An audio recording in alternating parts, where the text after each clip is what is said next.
Naam, tukiachana na hayo mtazamaji, kwa sasa tutakuwa tunaangazia taarifa hasa kuhusiana na uchaguzi wa nchi jirani ya Tanzania.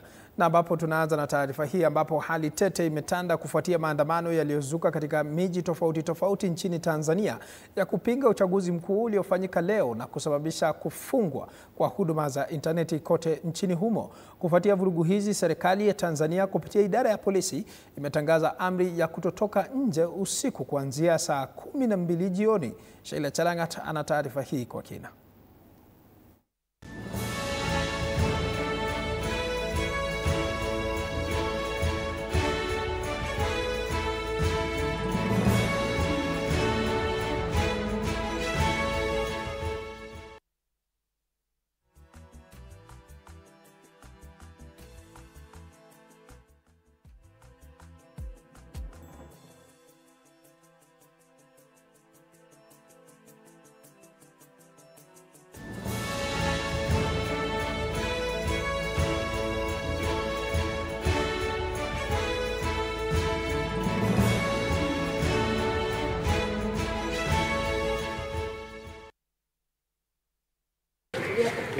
Maelfu ya Watanzania waliamka mapema hii leo kwa uchaguzi mkuu ambao umekosolewa vikali. Daktari Samia Suluhu Hassan kupitia chama tawala Chama cha Mapinduzi akiwania muhula wake wa kwanza kamili tangu achukue uongozi mwaka 2021.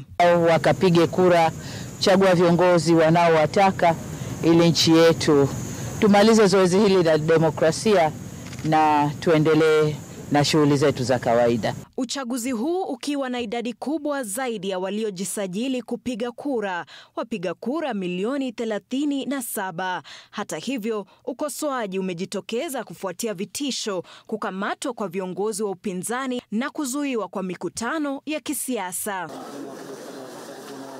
Na huku wengine wakijitokeza kupiga kura, mamia ya wanaopinga serikali ya Samia Suluhu walijaajaa barabarani kuandamana dhidi ya uchaguzi huu kufanyika. Hatutaki CCM! Hatutaki CCM! Hatutaki!